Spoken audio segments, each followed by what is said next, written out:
Dördüncü celete artan attı kişinin cevabiyetinden. Bu celete mevzumuz da olsa evliyaları, pirleri, daştan, yakindan, şoma dua edip çağırmaklık, ya ödünü yetişiyor deyip çağırmaklık, Hanefi mezhep boyunca hükmü şoma neme bolýarlygy hakkında. Elhamdülillahi Rabbil alemin. Vessalatu vesselamu ala seyyidina seyyidil enbiya'i vel mursalin ve ala alihi ve sahbihi ecmaîn.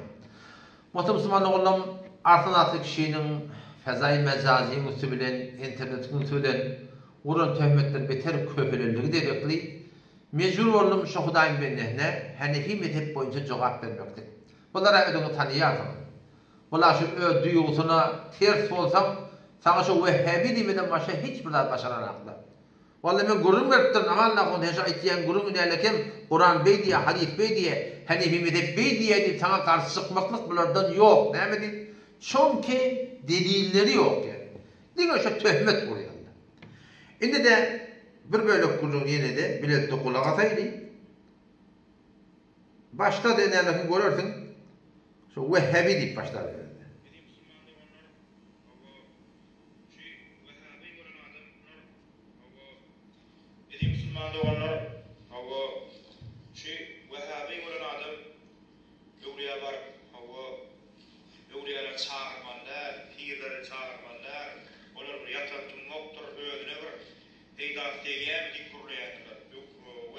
Yine bir kulağa atın.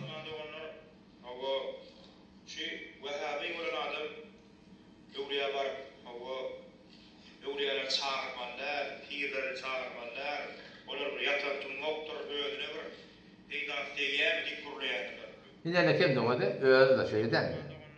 Öyle şey. Bugün ne?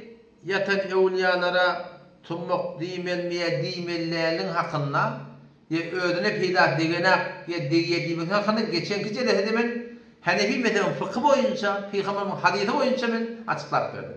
Şimdi bana şu ayetleyen gurunu ki evliyaları çağırmaklık iki böyle oluyor. Bu ne daştan çağırmaklık ya falan yetişiyor deyip ya da iten Hudaýdan dileýär deyip bu böyle kabrın başına var ödünü dilemeklik yetişiyor deyip ya da şu doğrultuda dua ettiğimeklik. Ben üç tane kitabın adım verelim. Dıkkayın Müslümanlığı bir Hanefi mezhep. Fıkhımız var. Bizim fıkhımız Kur'an'ın hadisten alınan, başyerden alınan yer derler. Ama Madem rahmetullahi aleyh öyle mezhep boyunca berde şagirdleri etikadi, amali, ahlaki, haydi bir düdüğünü anlatana elekten geçirip mezhep boyunca aydıp beripdirler. Yalık koyupdirler Müslümanlığı orada. Neyse de kitabın adım verelim. Aytçak aqidan ama Madem rahmetullahi aleyh aqidati bir Allah sığınmaklıkta. Reddül muhtar. İnelekin şu kitapta neyse cilt 12 ciltlik de var. Şu turda 8 ciltlik de var. Şu turda 25 ciltlik de var. Hemen bir kitap yerine asa yazılıptır. Şerhler yazılıptır üstüne.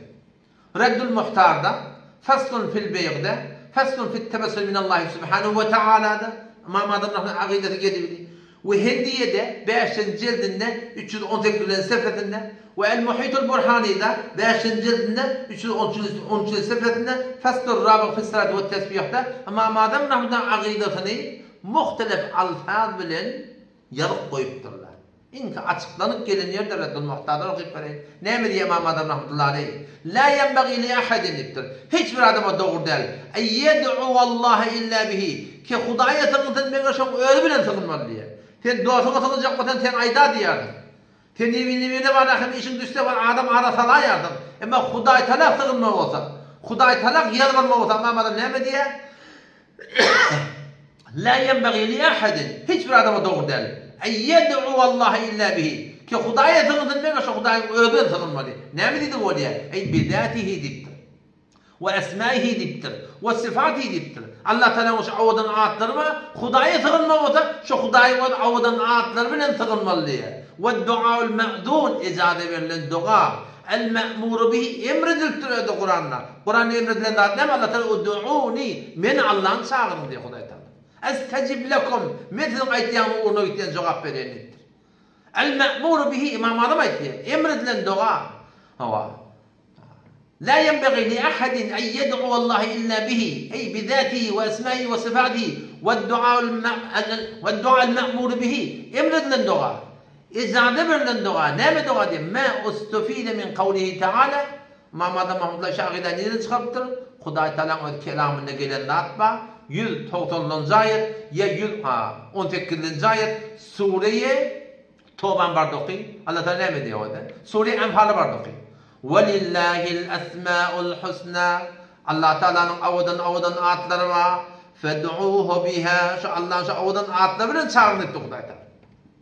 Petonu Mamada rahmetullahi aleyhi şu akidetini Hanefi mezhebinin fıkhından 3 tane kitaptan aydık verdim. Şimdi siz şu Müslüman doğullamızdan sonra şular iki bir de Vehhabi deyip yülleniyorlar. Gelsinler Hanefi mezhebinin muteber fıkhından bir kitaptan dili getirdiğinde kişi ölen adamları çağırmalı deyip aydık Müslüman doğu. Bağ mı? Bağ ota getirdiler. Bir de Huday'tan yakılarım deydi. Petonu beyli bir düzgün ki çağırmaklıkta Huday Teala'nı araf alıp falan iten Huday'dan dile vurdu. Falan ediyor deyip aytmak Müslüman da onu doğru değil. Ne mi doğru değil? O Huday'dan kavurayan benelerde şöyle hi. Onun hiçbir şey yok Huday'dan kavurayan benelerde. Yönü kuruluşun da Müslüman da olur. Şöyle bir din havari yok. Şimdi bilen ölüp giden adamla bir din havari yok. Behvettinetedir, halet nevidir. Her kim olsun Resulullah sallallahu aleyhi ve sellem şu an menden havari yok. Menden Allah Celle Celaluhu'nun haberi var. Hazır nazır şol, eşitip duran şol, bilip duran şol, hemme yağdayda şol, şol olmada Tanrı'da yerek başına kıyımlanmaya, ne Peygamber'in öyle ediptir hadisinde diye, her adamın taşta vuran 360 tane ferişte var diye, şu ferişteleri çağırıp olmaya, ba ferişteleri çağırıp olmaya, ne mi diyeyim? Şu ferişteler, la ya'sunallaha ma amarahum, Allah Teala aydanlarına çıkmayanlar, ve yef'aluna ma yu'marun. Huday'tan emredinler netliğe ola. Huday'tan emretmede ferişteleri de kıyımlanmayan. Onun şu taydan ba ferişteleri ki me'mur. Şular çağırıp olmayan mı da? 11. ayet Suriye Ra'd bardoqi lehu muakkibatun min beyni yedehi ve min khalfihi diye Huday Teala. İnsanın önünde nerede ferişteler var diye. Yahfadunehu min emrillah. Ferişteler Allah'ın emri bilen insan koruyorlar deyiptir. Onun şu taydan ferişteler Allah'ın emrine muhtaç olayan mı da? Ba ferişteler çağırıp olmayan mı? O yok adamlar ki yok. O dünyada cennet bilen hurgiyler bilen meşgul. Müslüman da onu habersız dirinden çağırmıyordun. Habersız ölüyü ne yapalım çağıracak. İnanırken bu da Fetavayı Abdülhayy Leknevi rahmetullahi aleyh kime için PDF'i gerek ötemeyin yanında var. Telegram'ın WhatsApp'ta iyi bir başarıyan. Şun inanırken 28. seferinden sonra yaptırılır şurada. Ma kavlukum fi raculin. Ne mi diyen Allah-u Leknevi'den sonra yaptırılır. Bir adam ki Allah-u Leknevi diyen adamlar bir şahsiyeti ki hedefi medepte murda kabul. Şu adamın kitaplarını bir hücrelerimizden çıkardık. Asıl Türkmenistan'ın hücrelerini yurduk olmuyor. Asıl Hanefi mezhebinin hücrelerini yurduk olmuyor Müslümanlar olur.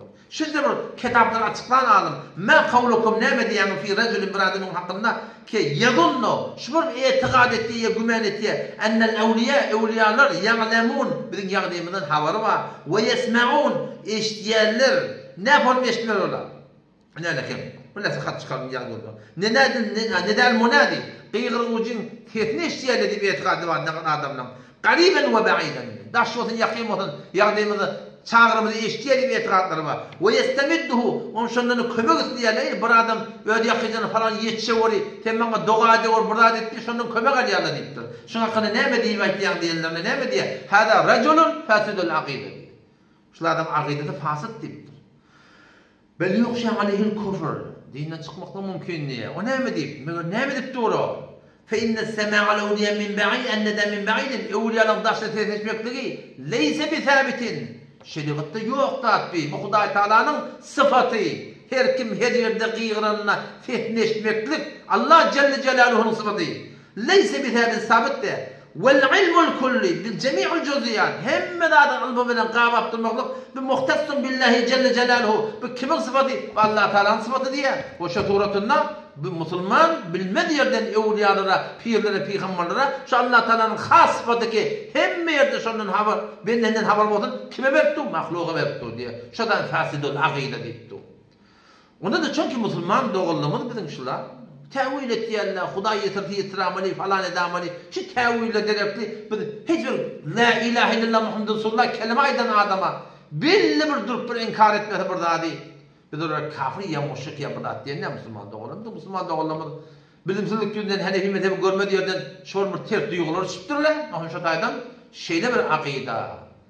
Arslan adlı kişi. İnene kem tembal otadı evliyalar çağırma peyler çağırma taştan çağırmak suretinde ama adam rahmetullahi aleyhin akidetinde doğruca Kur'an'ın dildir şoňa ters. Bar elini kabrın yakinden var tembal barahim bana dua edewor ya ödünü dilemek. Ine Allama Rafi rahmetullahi aleyh Reddül Muhtar'ın şarihi açıklap aydıptır. Reddül Muhtar'ın bazı ziyarlı kuburun eteğinde haşiyadan ne diye bar kabrın başına var diye ve yeselu hacetu min Rabbihi Teala vahdehu. Kabrın başına var bir Hudaydan diler dittir. Ve la yekul ya sahibel kabr kabrın başına var ey kabrın niyeti ya falan min hazan bitrevori ya Hudaydan dilavori ya Hudaydan şefaat edevor dimer dittir. Men ne demeli? Men la şerike fi hukmihi. Ey Allah ikinin şerik hukmu dikim şerikin yok dip dünya şoň özüne sığınar dittir Müslüman. Ve btal yani kim Mufti Taqi Osman rahmetullahi aleyh baksa hafizahullah taala bar adam Hanefi mezhepte lokon muftilan beri o şu ceddede oturuşlarında şu da ormatar şu da bütün alem dünya oturuşlarında şu ikinci alimi Hanefi mezhebi fuqahalarından şu doğrultuda var muftilerinden Pakistan'da bizim ustadlar şuna ne diye Fethül Mulhem Şerh-i Müslim'de 5.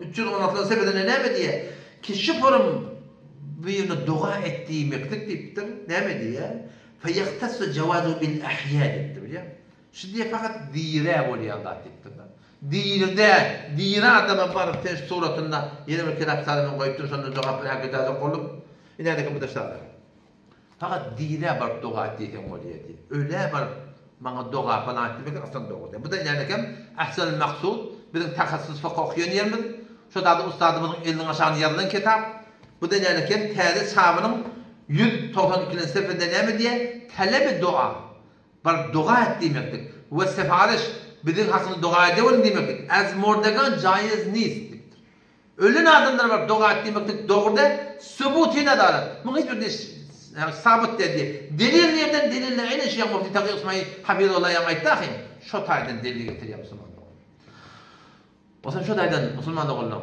artınaqdaki şey Müslüman doğulun bir hut ödünü günahkarçılığı oklama. Adam böyle bir ödü günahkar oluyor. Başka adamdan günahkar olmak ona. Etikadının harap olmakına sebep olmakta. Hır ulukan günahkarçılık. İki kepten ağzında oldu Vehhabi deyip durma. Vehhabi diyenler biz de tanıyar.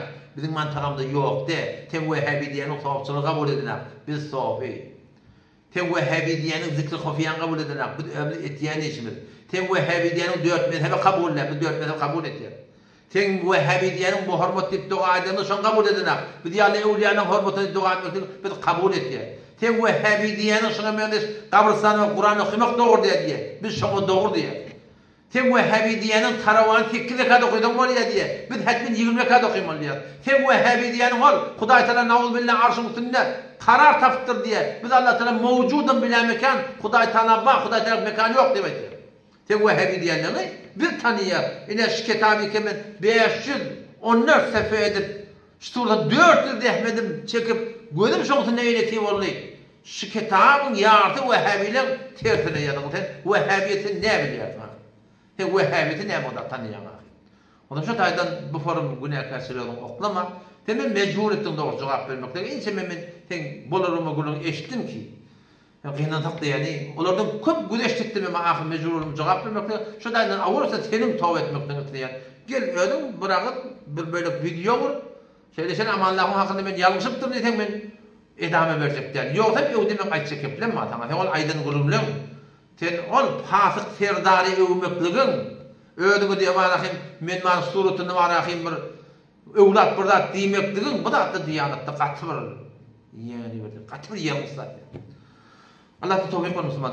Bir nokta edeyim. Kabrın başına varıp fakat Medine Münevvere'de Resulullah sallallahu aleyhi ve sellem kabrın yanına ya Resulullah men şefaat etmekten isteyen deyip aytmaklık Hanefi mezhebi fıkhının açık geligini ol ayrı bir ol has Resulullah sallallahu aleyhi ve sellem ödüne o da Medine Münevvere'de o da kabr şerifinde var şu doğrunda doğrusu ödüğünde ol ona bir hiç müşkül yok. Dine şol hakkında bolýarlar. Başka bir hiç hakkında bir bolýarlar da. Assalamu aleykum ve rahmetullahi ve berekatuhu. Elbette hemen neydeyin?